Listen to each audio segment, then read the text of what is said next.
kalau mau menikahlah denganku.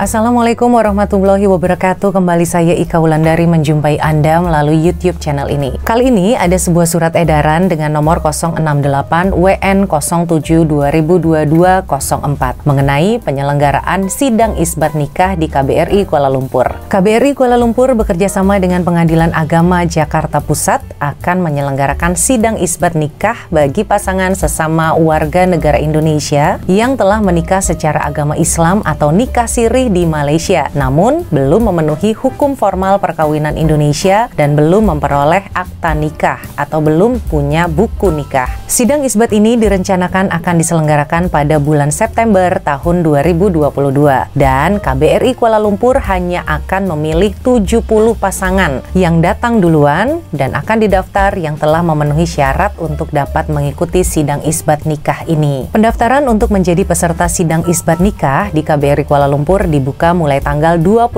Juli hingga 5 Agustus 2022. Peserta harus mendaftarkan secara sendiri atau mandiri, artinya datang tanpa diwakilkan dengan mendatangi loket pelayanan konsuler KBRI Kuala Lumpur dengan membawa kelengkapan dokumen persyaratannya. Nah, persyaratan untuk mendaftar sebagai peserta sidang isbat nikah di KBRI Kuala Lumpur yaitu yang pertama, pasangan suami istri haruslah kedua-duanya warga negara Indonesia dan pasangan yang akan ikut isbat nikah ini wajib hadir saat mendaftarkan diri di KBRI.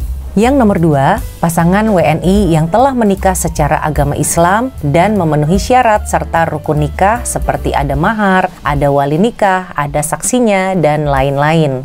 Kemudian syarat yang nomor 3 adalah mampu menghadirkan 2 orang saksi yang mengetahui pelaksanaan pernikahan sirih tersebut harus dihadirkan juga pada saat pelaksanaan sidang isbat nikah di KBRI Kuala Lumpur. Kemudian yang nomor 4 adalah pasangan sesama WNI yang sudah pernah menikah resmi harus menyelesaikan status pernikahannya terlebih dahulu dengan istri atau suami sebelumnya. Apabila statusnya sudah duda atau janda, harus membawa akta cerai resmi dari instansi terkait. Kemudian syarat yang nomor 5 adalah diutamakan bagi pasangan sesama WNI yang telah memiliki anak. Yang keenam, mengisi formulir pendaftaran sidang isbat nikah di KBRI Kuala Lumpur. Syarat yang nomor 7 adalah membayar biaya sebesar Rp43. Syarat terakhir, menandatangani surat pernyataan bermaterai Rp10.000 yang menyatakan bahwa suami dan istri tidak memiliki suami atau istri selain yang memohon isbat nikah atau tidak dalam proses perceraian.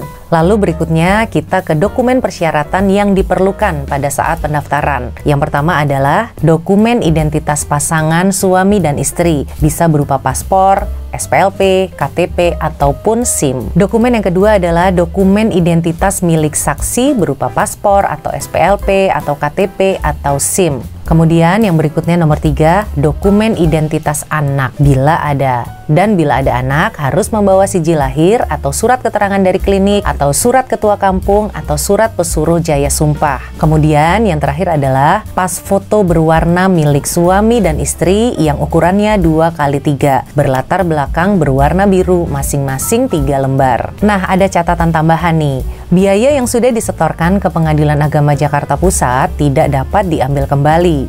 Kemudian biaya materai Rp10.000 akan ditanggung oleh KBRI Kuala Lumpur. Jadi itu tadi adalah persyaratan dan dokumen yang harus Anda sediakan untuk mengikuti sidang isbat ini. Tentu saja ini adalah kesempatan istimewa ya untuk kita-kita semua yang telah menikah secara siri di Malaysia. Dan tentunya kita mengucapkan terima kasih banyak yang sebesar-besarnya kepada KBRI Kuala Lumpur karena dengan pelaksanaan sidang isbat nikah ini merupakan bentuk layanan terbaik yang diberikan kepada warga negara Indonesia di Malaysia. Karena KBRI Kuala Lumpur memberikan hak tentunya bagi setiap warga negara agar pernikahannya disahkan sesuai dengan peraturan negara Indonesia. Dan hasil keputusan sidang isbat ini dapat dijadikan acuan untuk membuat buku nikah kita. Buku nikah inilah yang nantinya sangat penting fungsinya untuk kepentingan administrasi dalam kehidupan bernegara di Indonesia. Oke, sekian informasi kali ini, mudah-mudahan dapat bermanfaat dan dapat Anda pergunakan untuk meresmikan pernikahan yang sudah Anda lakukan secara siri di Malaysia ini. Saya Ika Wulandari mengucapkan terima kasih. Kita ketemu di kesempatan berikutnya. Wassalamualaikum warahmatullahi wabarakatuh.